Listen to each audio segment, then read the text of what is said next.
Hey everyone, welcome to our first ever founder session with our founder Fan Long. This is going to be the first ever AMA with the English speaking community, and we're really excited to have all of you here with us. Earlier this month, we asked the community to submit some questions for this AMA. So Fan reviewed a few of them, and we'll be reviewing the questions and answering them uh, from a wide range of topics, from our technology, what we bring to the DeFi ecosystem, regulatory compliance with China, and the future direction of like this network and this blockchain. Um, After Fan answers some of the questions, we'll conclude with like a 10-minute Q&A session with the follow-up questions from the community. You can submit your questions using the Ask a Button question, and then we can all upvote the questions and pick which ones are the best. So without further ado, please welcome Fan. Well, I'm really happy to talk with people in our community, and well, it's the first time I do the AMA English. Actually, yeah, it's the first time I do dedicate the AMA to our community, and I know that there are a lot of questions. I mean, a lot of ones are interesting ones, and also I know there's recently a lot of new people joining in the community, so. Yeah, that's the reason why I decided to do this AMA, and I just hope that through this AMA, all of you guys will know our vision, our future plan, and why Conflux is such an amazing technique and blockchain.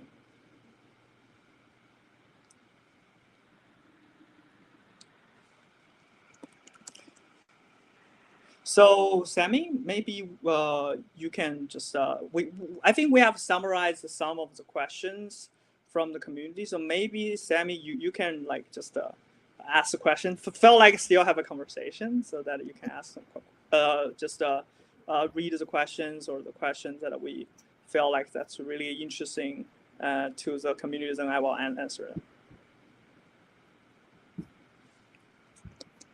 No problem, Fawn. We'll get Sammy to that. You can kick off Fawn with the first question, and then Sammy will ask the second question. All right. So I think the first question we get from the community is actually, so what's the general standings of Conflux in China? That's a really interesting, I mean, there are a lot of questions like that. It's a very interesting question. I think to understand the general standing of Conflux, you need to understand the unique aspect of Conflux, or why Conflux is unique in China. Conflux is unique because of three aspects, right? So first aspect is the team member, the founding team member, and also the scientist team member behind it. So I would say that Conflux, well, when it starts, it actually starts with a group of really top scientists focusing on distributed systems, cryptographies in China, and it's really, I mean, just if you look at the scientist and engineer behind it, it's kind of the de facto the best team in China. And what we are trying to do, you can represent as, you can think of as kind of like the national effort of trying to build technology in the public chain domain.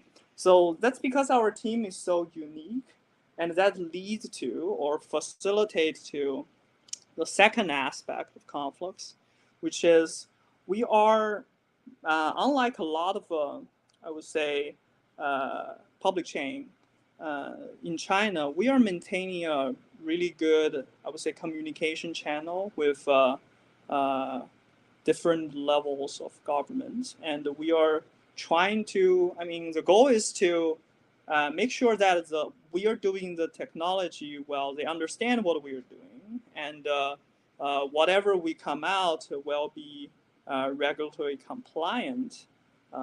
We tell them that we are advancing the technology, we are not doing illegal stuff, and this is cool things, and everyone should know about it. And the people's, I mean, who is taking the caution, trying to regulate the financial market, and also need to know about what's going on. So that's the second aspect, which is we are really maintaining a very good communication channel with the government. We are staying regularly compliant, and we even received, I would say, endorsement and I would say support, massive support from the government part.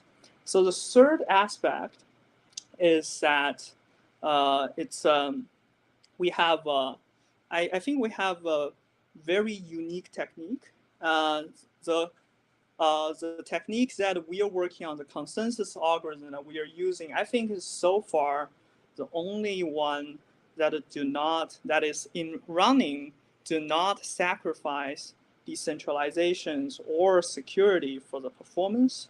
And we truly believe in both of those two things are so essential for the blockchain, and we do not want to sacrifice decentralization as to have a DPoS. We start with the POW simply because we believe the POW is the only way to bootstrap a blockchain, right? If you think about a proof of stake, it's nice, but all I'm saying is that it's not the right way to bootstrap a chain because, at the start of a chain, we all know that, if there is any stake, then probably will be at the hand of a few investors and maybe the team or foundation, and then that's it. And then, proof of stake, although, it sounds like decentralization, but in fact, if you bootstrap chain with proof of stake, then it's centralized from the start, right? I'm talking about the decentralization or centralization. I'm talking mainly from the point that whether the transaction orders, the verifications is done in a decentralized way, because only those steps are done in a decentralized way. It should be called as blockchain, right? So that's I think the third aspect of Conflux. So what I would say is that Conflux is really unique chain and in China, and it's actually I would say the only regulatory compliant public chain in China right now. And we received I think we launched I would say less than half a year ago, like 5 months ago, but we already received massive attentions in China. So that's a general standing in China. So there's been like other chains before claiming to be China's Ethereum, right? What's the difference between Conflux and some of the other chains that have previously come out, claiming to be like the alternative to Ethereum in China? Yeah, so blockchain community, I would say blockchain community is oftentimes about storytelling, right? It's about storytelling, and there are a lot of people doing that. I would just state a fact, right? There are certain red lines in Chinese regulatory stand towards the crypto. For example, ICO has been deemed illegal. It's an illegal way to raise fund in China. And also, I would say that the modified version, for example, like IEO or some other sorts of things, are also deemed illegal. And not to mention that there, I think people really don't like. Those governments certainly don't like pump and dump activities, and those are illegal too. So I would say a lot of those claimants they were doing in the past either already, they're doing their storytelling, but they are already, I would say, violated some of the red line. Or, for example, even their funders cannot enter Chinese border, right? For example, if you look at Trump, right? That's what happens. And I think it just tells you what's going on, right? No matter what the storytelling is. And another fact is we are the only chain that received government fundings for doing research on public chain. The government believes that what we are doing is really great in terms of advancing the technology, and they really want to see more, I would say, new technical results and I would say results and new research results, new papers, and new technologies coming from our team and our research institute that they support. Yeah, cool. So I think a few more questions on like the China topic because that's obviously really interesting to people. There was a few questions around, like the China digital currency, right? So if Uh-huh. China officially promotes the DCEP, which is, Mm-hmm. for those who don't know, like the national legal digital currency Mm-hmm. endorsed by the Chinese government, Mm-hmm. what impact or correlation will that have with the Conflux chain? Um, well, let me let me think of how I should explain it because it's um so sometimes if from I mean I'm the one that are kind of sitting uh both like I know how Western market or like North America or like Europe people think about what's happening in China and also know what's really going on in China. There are often some kind of discrepancies. So to understand the DECP, you need to know the following fact, and those facts could be found in official document about DECP that is in Chinese. But people who use DECP to tell their narratives often omit those facts. First of all, DECP is not a blockchain. It's not decentralized. It's a fully centralized digital currency. That's what Chinese the central bank already said, and I think it makes sense, right? Central bank issues something why it need to be uh, decentralized. And also, all of those experiments so far, and if you look at the trajectory of DCP, uh, they are focusing primarily on domestic usage. Unlike a lot of people who in the West are saying, well, they're going to you know, next day they're going to, uh, like occupy the world and everyone is going to use DCP. Uh, that's just that's just not the case, and so it's for domestic primary, and I think a dominant reason why I think central bank in China wants to do the ECP, which people often neglect, is that they want to take back some of the controls about how digital money flows from the internet giant, right? I mean, the difference between China and the US is that China is still in a state where if a government or institution wants to do something to fight the large company and take back something from them, and maybe for the public good, they can still do it. Okay, so that's a very important reason for them to do the DCP, and also that leads to like what Conflux would do and what's opportunity here. So clearly, there might be a need even for government to support the opposite version of the DCP, which is something like USDC or USDT that is pegged to offshore RMB, that is focusing on international audience. And I think that's a big opportunity. I would say that that's eventually will happen. And if you look at the current landscape, I think, well, it's very likely that if there are such a symphatic RMB or stable RMB regulated version, it will first probably appear in Conflux. Cool, yeah.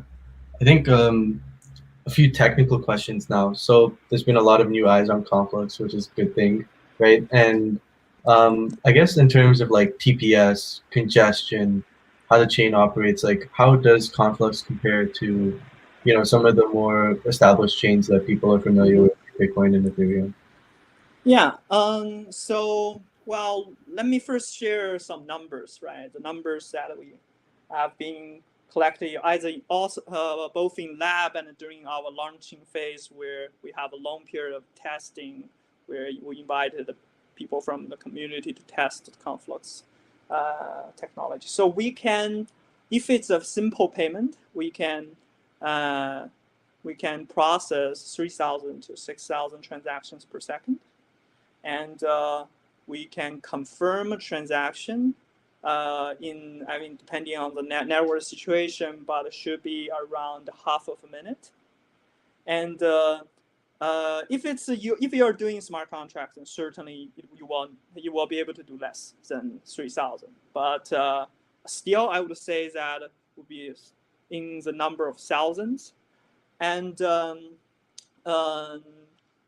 right now, I think Conflux has more than more than 1,000 nodes, just mining nodes, or like full nodes, just running by exchanges or by the app developers to sustain the network, verify the network.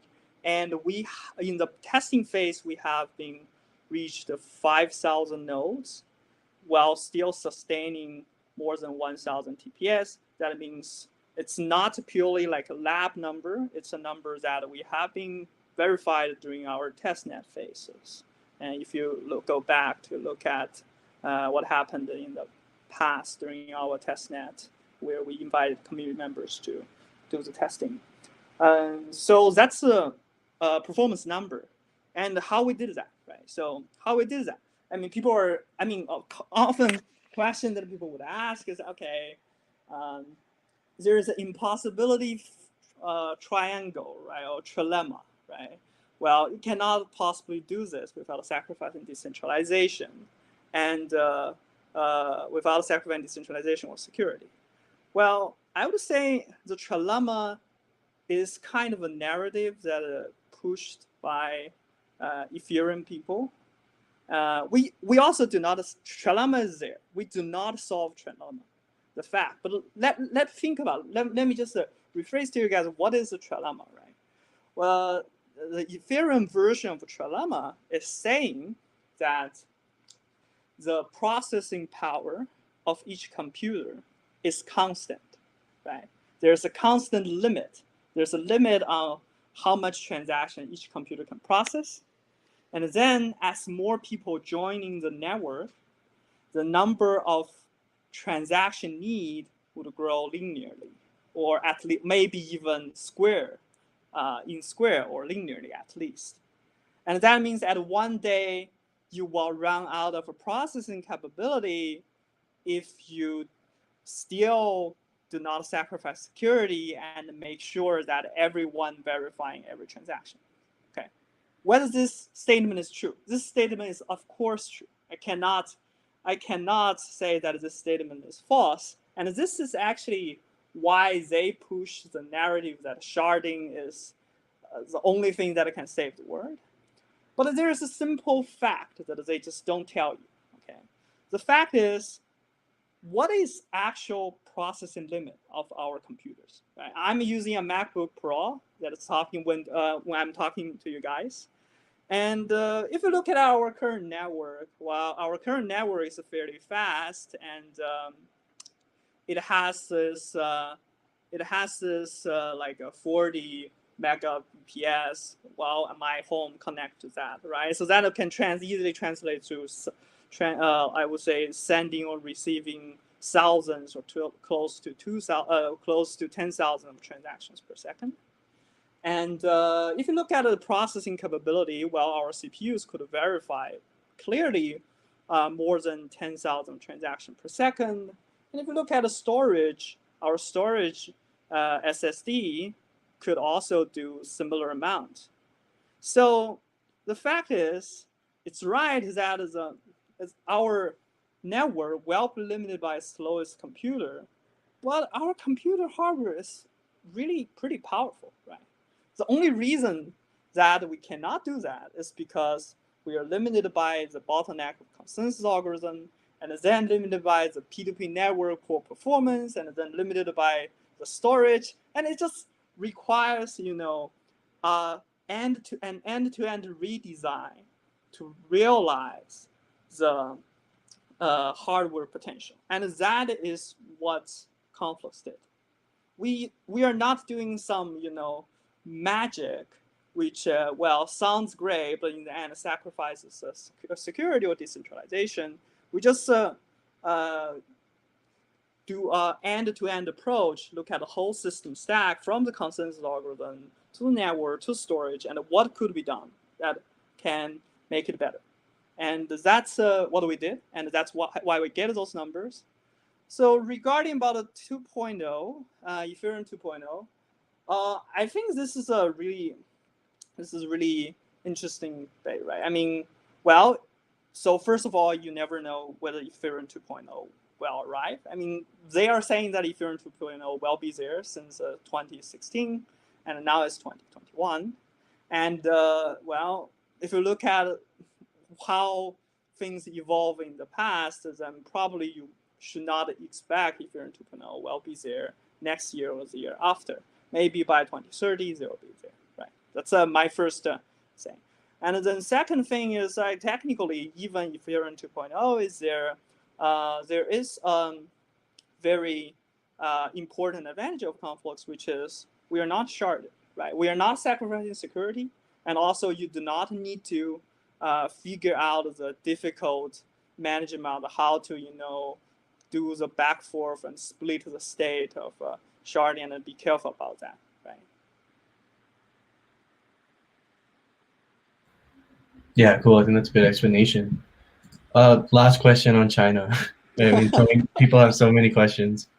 Um, so Conflux, like you mentioned earlier, it's the only public blockchain that's received like this research grant from the Chinese government. One, can you explain what the research grant is and what it'll be used for? And then the second part, which is the question from the community, is outside of China, like they've been wondering how much influence does the government have over the network and the chain? Well, first of all, the research grant is is covering two parts, right? So I think I can share. I mean, those are actually public information in Chinese. It's you can go to the Shanghai government website to look at what the research grant is about, but I can share with you guys. First is about developing the public chain technology to further enhance it. I mean, optimize them. So that's the first part of what the grant we need to do. So it's basically saying that, okay, they want us to do more effort to make Conflux great, which anyway we will do. Right? And the second part is that they do want to explore about how to use the Conflux technology in the domain of supply chain management, and using that to manage key supply chains of key sectors. So that's the second part of it. Yeah, so those are what's the research grant about. It's about the public chain research plus its application focus on the supply chain.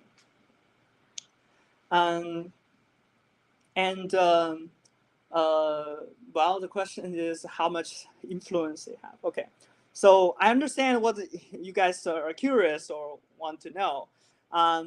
So first thing I would say is that Conflux is a public chain, and all the source code is there, and we have all the information public, and it will always remain as a public chain. That means, okay, it's controlled. It's actually more decentralized than many so-called public chain out there, right? So we have miners doing POW now, and I do not expect that it will suddenly be taken over by any third entities or something. The fact is, I don't even have the control of Conflux to some extent, right? Because I mean, if I'm proposing or do some evil things, or the development team do some evil things, and people just reject it and nobody care, right? And then, well, the current miner will still just run the current version. Such debate has been happened. I mean, in the Ethereum community, in a lot of different blockchain community for so many times, and I don't need to say that. I think all of you guys understand. So they'll always stay in as a public chain, and I think the government knows that, and they do want to support Chinese created public chain, or at least something that use some public chain that use technology originated in China. So I would say that in terms of regulation, people may ask how the regulation, for example, how the regulation from Chinese government would happen.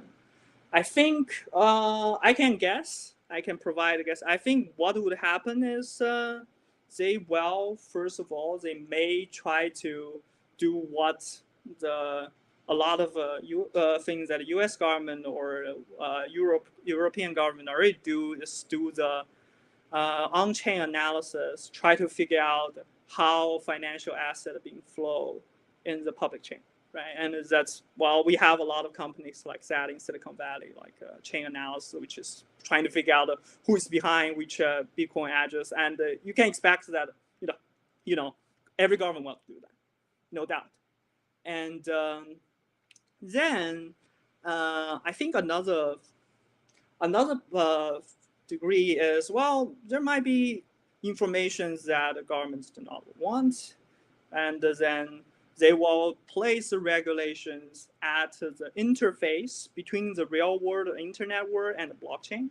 And that already happened. Like, for example, in the past, there are Ether scam pages being censored in China. And I think that would happen similar to any blockchain.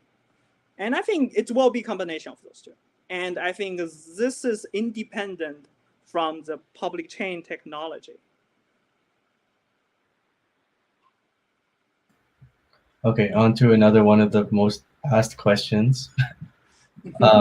Can you explain the difference between FC, Fawncoin, and CFX? How does the price of Fawncoin impact the price of CFX, and what does the future of FC look like? Okay. Well, all the tough questions, huh? So first of all, I want to clarify. There are a lot of rumors saying that Fanscoin is named after me. No. Okay. No. It's not of that. Okay. It's just okay. Well, the first community in China that the first community of Conflux in China, like they are first called Conflux fan, like just the people who are interested in Conflux. Okay, and then, well, they discuss with us and talk about like, what's a nice way to incentivize people to work for Conflux, to know Conflux, technology. And then at that time, we do not want to issue any ERC20 tokens, which people might just go and grab and trade immediately. And I don't want that. And we do want something to incentivize people. So it's our decision that we started our ERC20-like, or now you should call it CRC20 token, called Fanscoin, which is for Conflux fan, and at the Conflux testnet. And that's the origin of FC. So at the initial, we were saying that one FC will always be exchanged to one Conflux in the end. Right? So that is what happens, the birth of FC.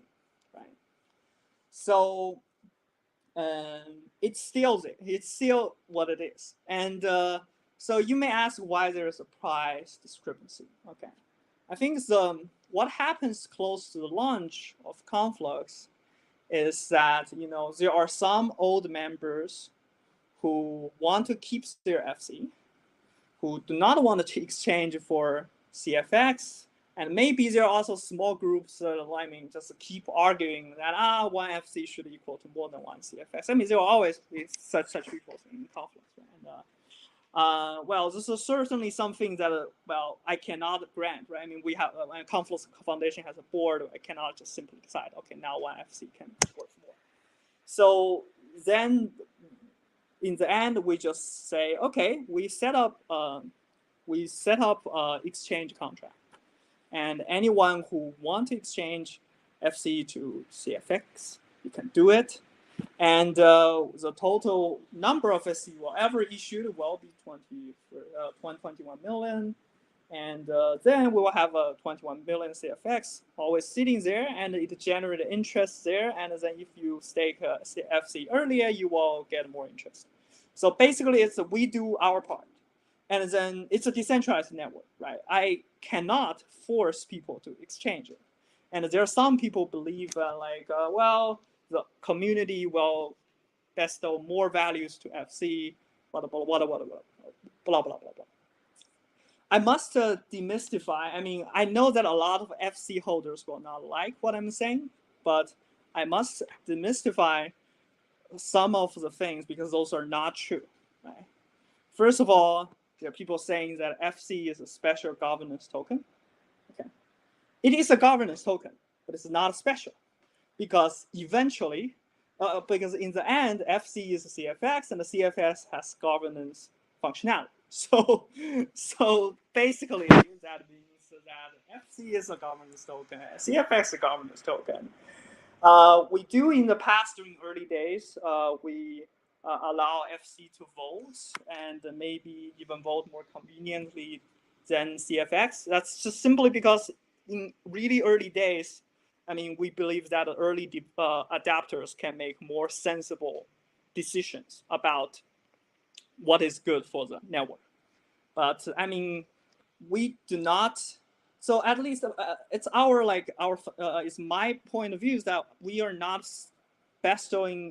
forcing anyone to exchange FC to CFX because, well, I do not have that power. It's a decentralized network, right?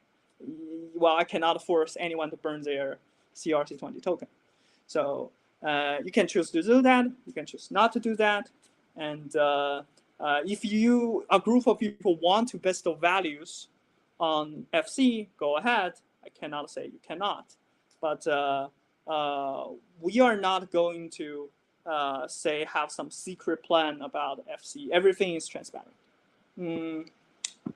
Then I would say, I mean, there are some people, I mean, in the past, primarily from the community that who owns FC are saying that maybe I'm hostile to FC. I'm not, okay?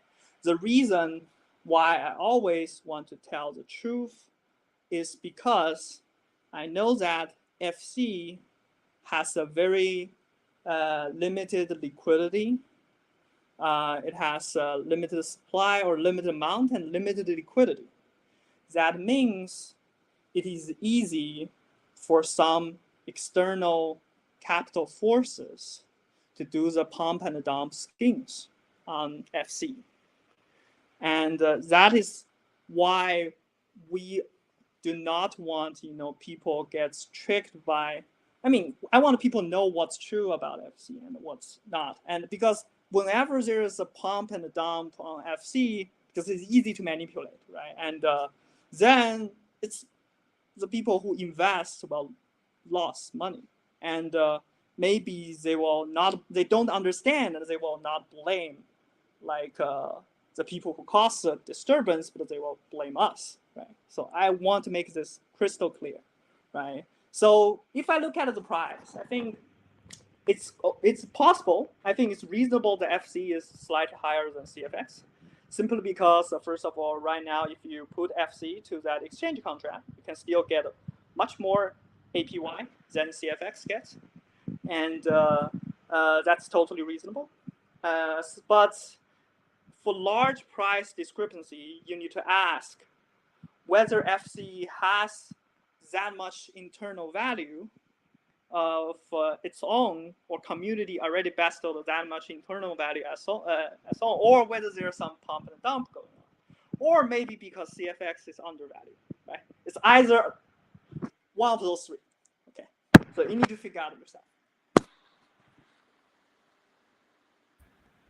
You answered so many people's questions about FC. Okay, a few questions about the white paper now, right? So someone's asking, CFX is designed to be prevented from price volatility. That's stated in the white paper. Is that conclusion still true? And what are your comments on CFX price as it currently stands?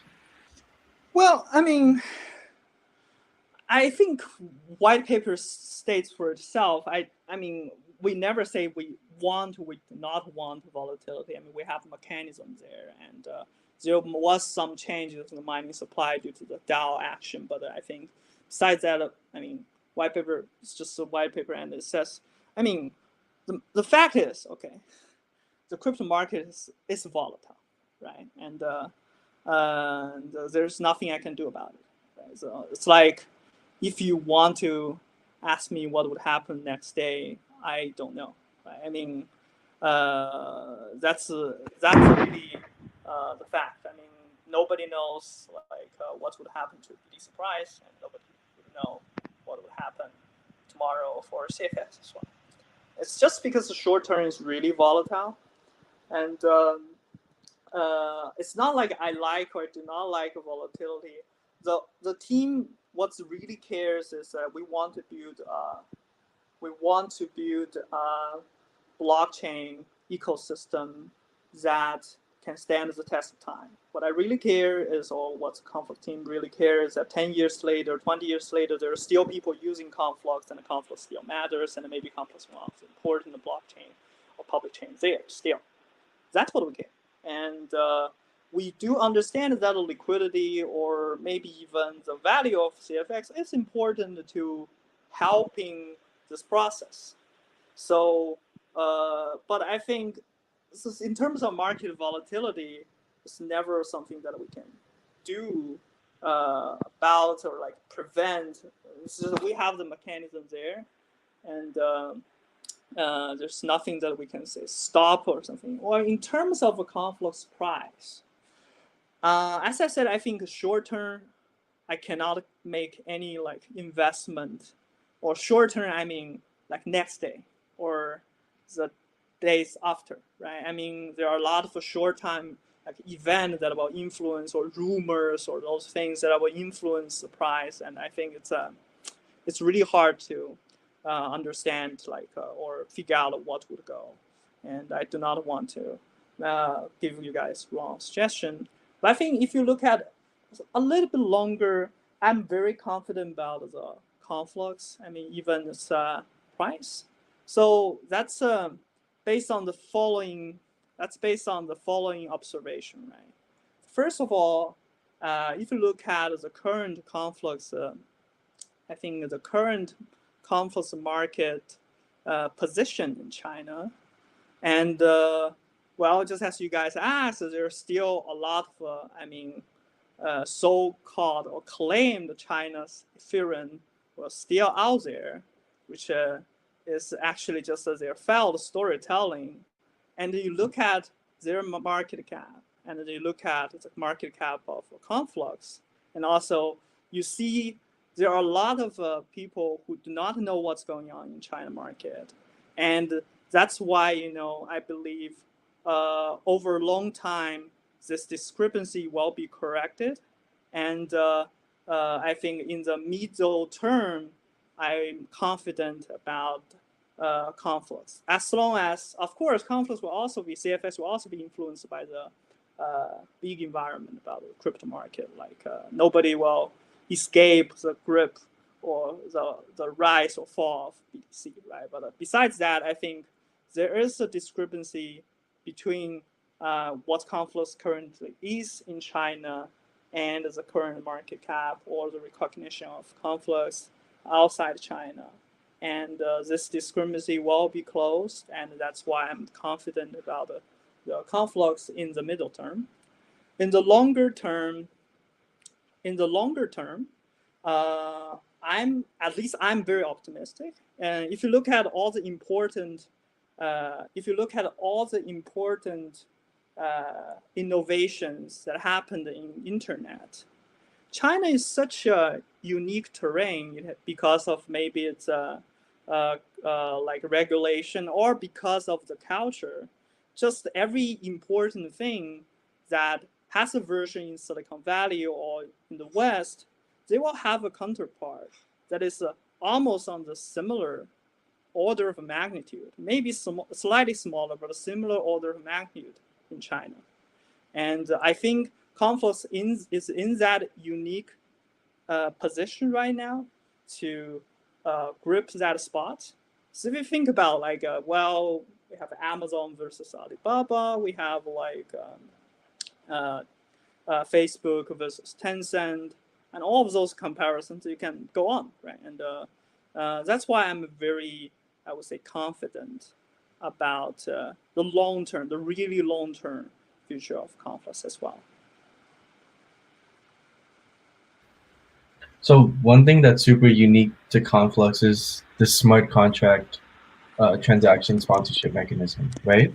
Mm-hmm. Um, as it was stated in the white paper, like the foundation will pay for the gas fee for certain Conflux applications, but now with Conflux Scan, you can search up a smart contract, and users can deposit funds to sponsor the gas, right? Mm-hmm. Can you explain one when the proxy payment mechanism ends Mm-hmm. and the price of the tokens rise? Mm-hmm. How will this affect Conflux Gas? And two, just like what's the overall like schedule for foundation sponsorships of the sponsorship Mm-hmm. Yeah. mechanism? So I treat Conflux as a service that people can use, just like people can use EC2 to open a cloud machine, right? And right now we are still in the stage of building up the adopters and the early ecosystem. That means we want to give credit to invite people to use the service freely or at least almost free to keep the price low. And eventually, I think more people adopt, and also the processing limit of Conflux gets approached, we will phase out this support.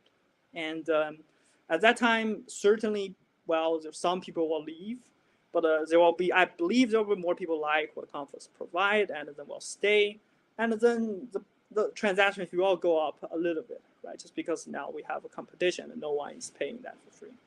And I do think it will have positive, well, maybe at that time happens, it will have positive impact on the price of Conflux, because suddenly the whole system starts to generate some revenue, or you can think about it, there could be some revenue. I mean, in that sense, at least people are, using that, and more people, because there's a unique aspect of storage, which every time people use the storage of Conflux, the Conflux token will be locked. So that means some sorts of a similar mechanism to burn, but it's not that rigid, but at least similar. I would say that even at that time, even we reached the same like ecosystem, I think, level of current Ethereum, the price of gas price will still be much lower, just simply because we have like 100 times more of the processing powers than Ethereum. So that means that now Ethereum is paying $10 or $20 for whatever they try to do.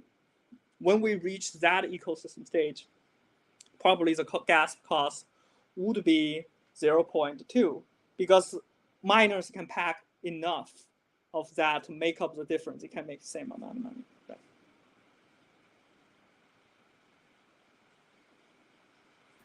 Cool, yeah.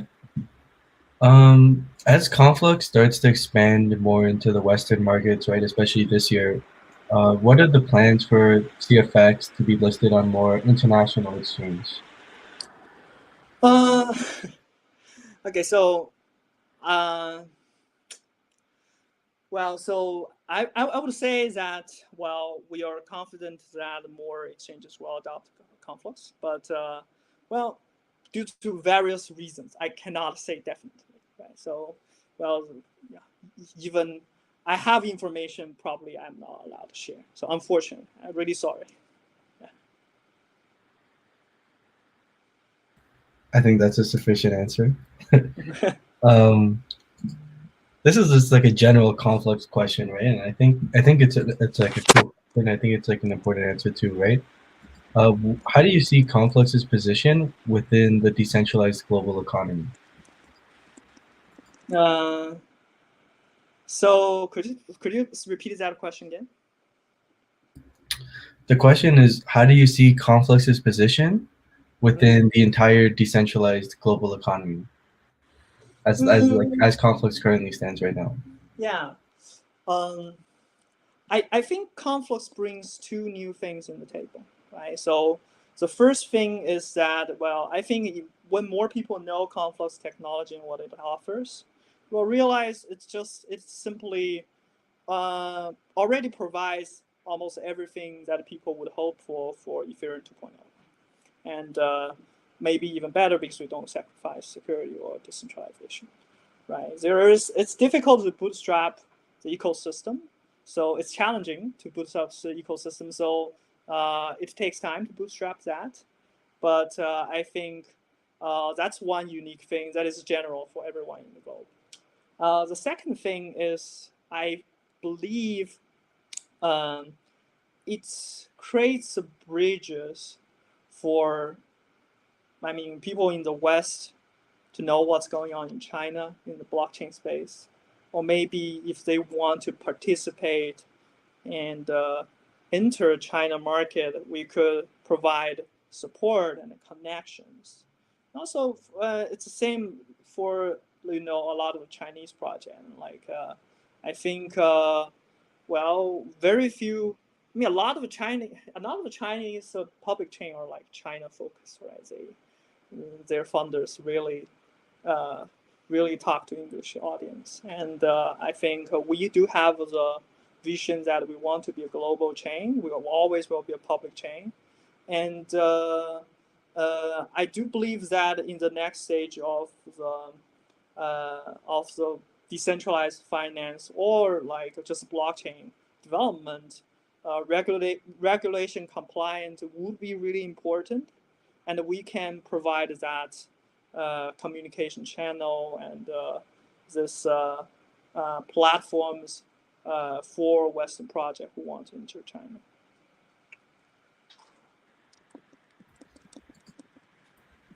Okay, so that was all the questions we had from the Conflux forum.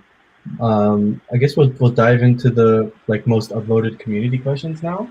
But I've just been seeing one that's been spammed in the chat here a lot, and I know we put out an article on it, but maybe it'd be worthwhile to reiterate again the move on the shadow flow fees from going from previously they were pretty low, and not fees isn't the right word. The fees are still zero, but the minimum deposit. Maybe we can reiterate what the plan was there and why we chose to make that move. Okay, that's really a painful decision we made. I mean, the reality is that Ethereum is too expensive, right? And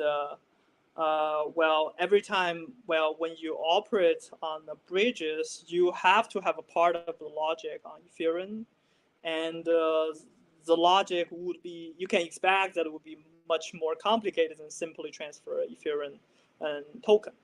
And now you transfer USDT or USDC on Ethereum would cost you $20. So the cost of doing the cross-chain is approaching or exceeding $100 right now.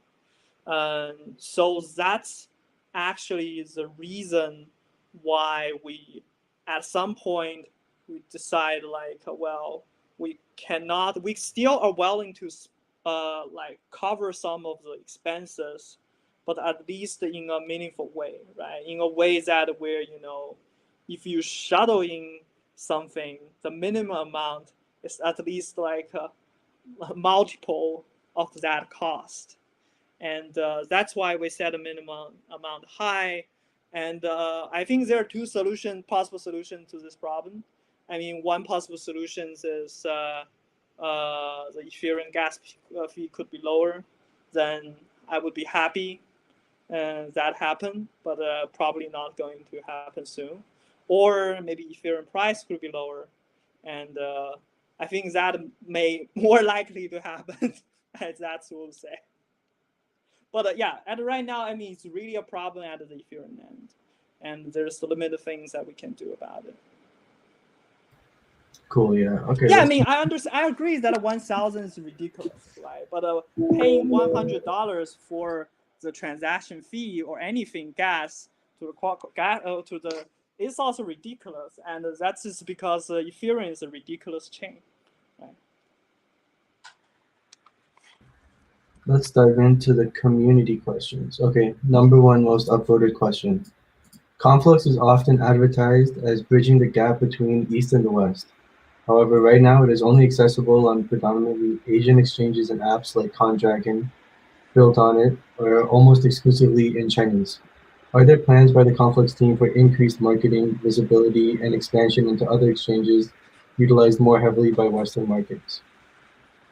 Well, I think the exchange changes problem I already answered it, which is I believe that those will happen, and for the applications, sure, we are spending resources to create, I think, especially successful DApps. I mean, the fact is, most of those DApps are not developed by us, right? I mean, most of the DApps, I think most of those DApps, almost every DApps are developed by our community. And I mean, initially, our community grows in China. We have this Chinese root. So that's why some of the community project will first only provide a Chinese version of it. We do see this problem, and we are going to give successful teams resources to do, I would say, localizations in English, in Spanish, and we hope that will help. Cool. What is your future plans regarding staying resistant to ASIC miners and keeping the chain GPU mineable? A lot of blockchains tend to leave GPU miners in the dust. Mm-hmm. This is mining.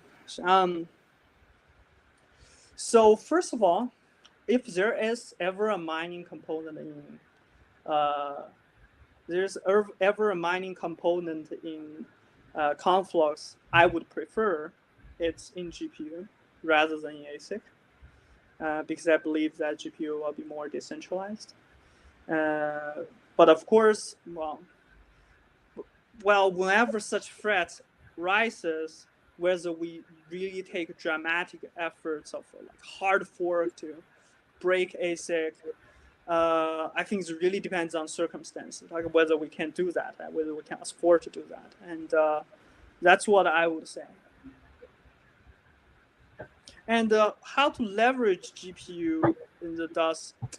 To be honest, I think those GPUs in Ethereum that have been outdated by Ethereum are right now things that should obsolete, and they are massively controlled by mining farms, GPU mining farms, like those 4G and AMD graphic cards, right? And I don't believe inviting them into the mining community of Conflux is a good idea for the decentralization. Actually, I would say no, and I may even adversely change the parameter to reject those centralized mining hardwares, even if they're GPU. This is a popular question, I think, throughout the whole crypto ecosystem right now with the current state of Ethereum. In your personal view, do you see a future environment of many different blockchains or a few dominant ones? I think it's very likely will be. So if you look at the trajectory of the public chain, right, we have public chain 1.0, which is Bitcoin. And Bitcoin is special because Bitcoin is a religion. Okay, Bitcoin is no longer a technique; it's a religion, and that we can take that out of the equation. Okay, now we have the public chain 2.0, which is I think represented by Ethereum. There are still some remnant of the 2.0, but I think they are all much smaller than Ethereum. And the consensus is that smart contract is a very useful thing, and we really want to see more capacities. The transaction fee is being ridiculous. We are looking for ways to reduce it. So people are asking for change. And there will be a public chain 3.0, and I believe Conflux is a strong contender. And there are all the contenders, including Ethereum itself, who is trying to do Ethereum 2.0. And I think one possibility is that there will only be one dominant chains in this public chain 3.0 area. In the end, although there will be a fight, but then eventually there will be only one dominant, just like 2.0 era. So another possibility is that there could be multiple ones, but not that many, right? And those multiple ones are there because of unique cultural barriers, because of different trade-offs between performance and security, so that they are good at different areas of applications. But I do not see that we will have 1,000 chains. So that's why I always talk to my team that I want Conflux to be a chain that still exists 10 years later, people still use it, and I think that's already success for Conflux if we manage to do that. That means we're already doing great. Perfect. I think this is one of the last few questions. Is there any concern about the DAG growth outpacing the amount of memory commonly available for consumer-grade GPUs? That growth? Yeah. No. No. Right now, I think the consumer GPUs is already the standard is 8 gigabytes, and I think soon it will be. The memory size always grow exponentially, and currently the DAC grows, I think, linearly. So it's not going to happen. The reverse thing might happen, which is the chip making technology grows so fast that we need to dramatically enlarge the DAC to discourage the ASIC. So many questions here, but I think, okay.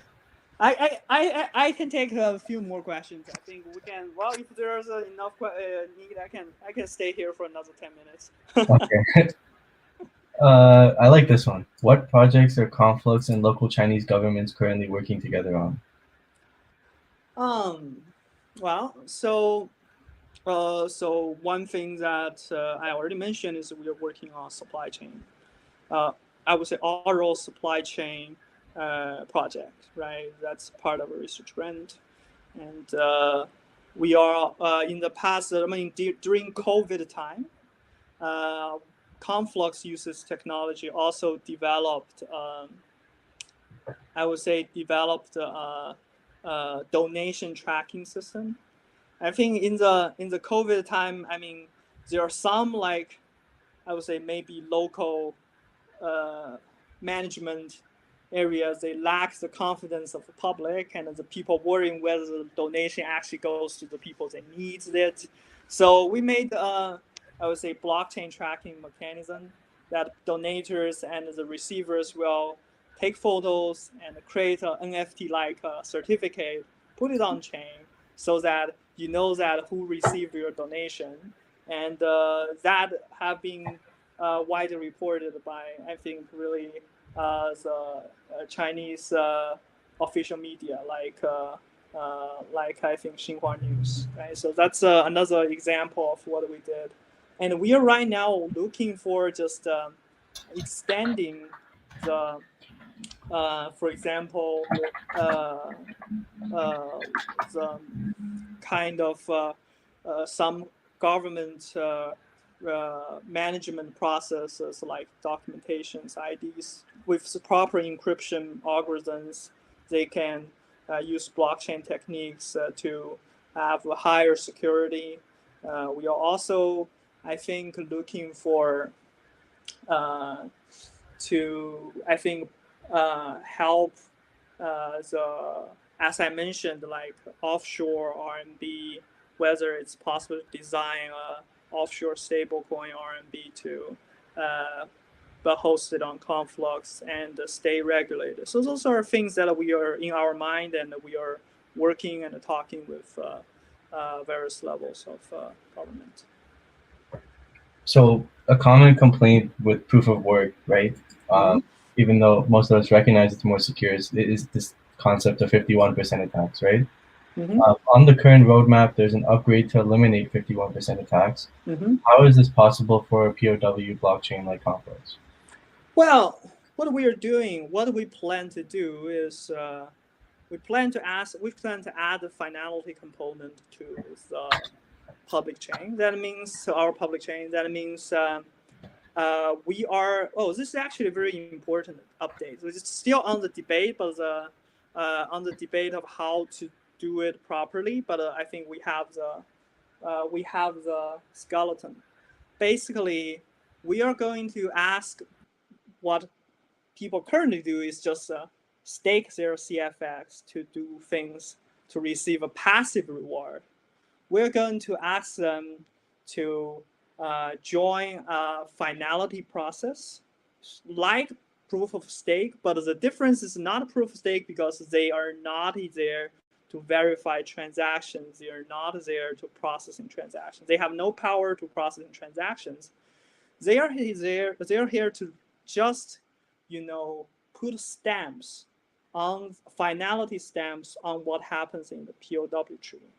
So basically, there is a separation of power we want to construct is that POW can keep running as it is, and we want some external mechanism to create finalities on POW so that things cannot be changed or reverted. It's still POW centric because, only miners packing transactions and sorting those transactions. But we can eliminate the short-term 51% attack because they now need to control both things, which is much harder.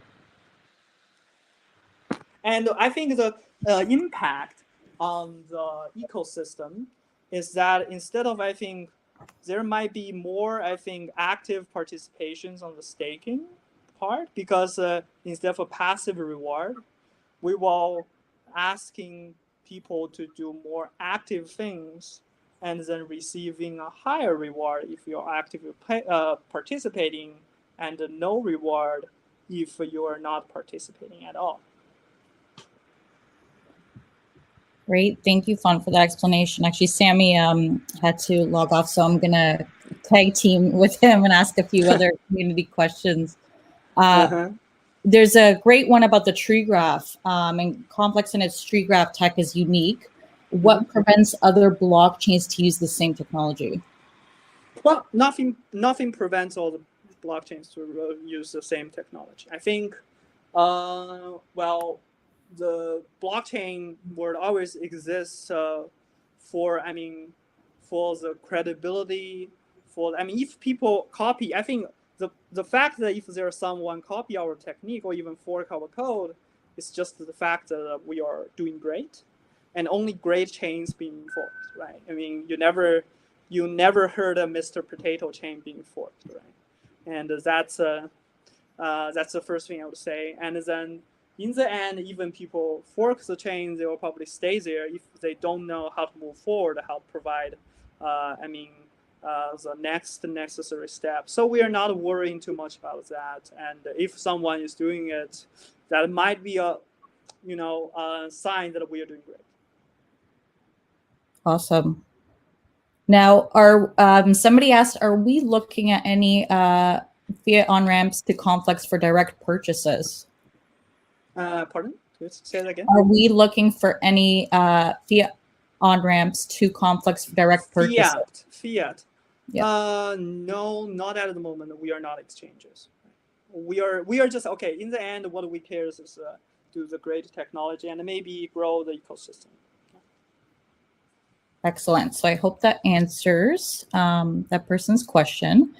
And then a lot of people are asking about gaming. So are we planning to help more gaming projects come to Conflux? And what is our vision about gaming on Conflux?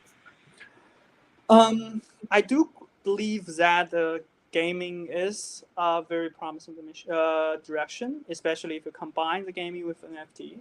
The fact is that probably only Conflux can host that because you cannot afford doing every step, make every interactive step on-chain in Ethereum, but we can do that in Conflux, at least right now.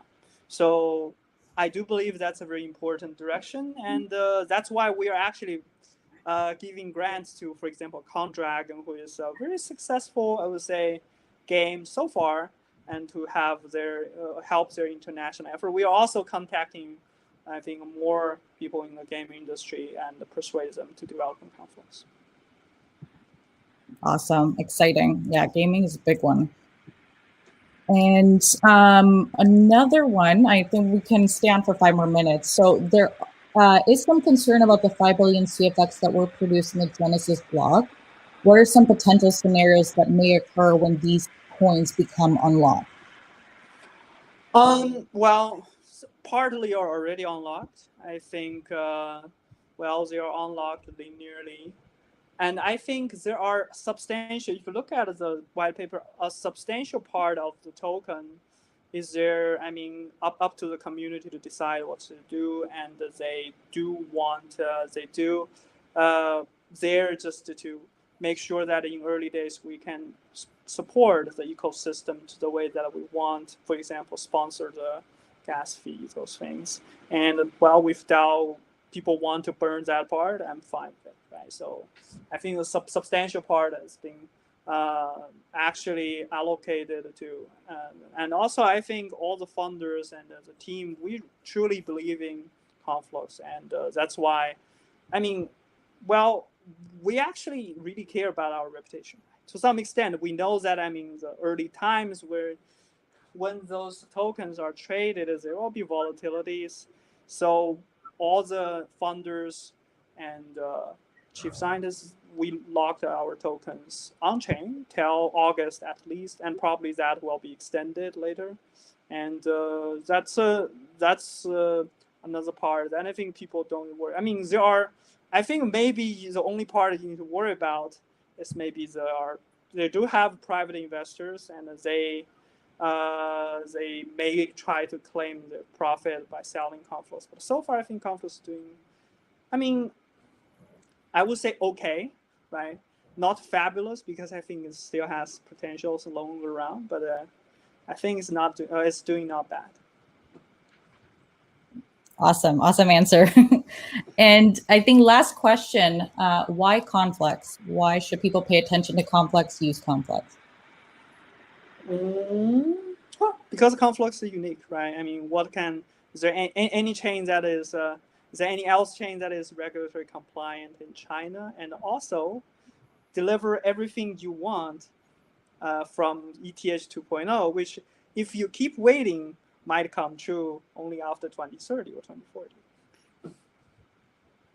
Fantastic. Well, we want to thank you, Fawn, for coming and speaking to the community. I hope it's really my pleasure. I mean, it's a lot of fun to answer questions.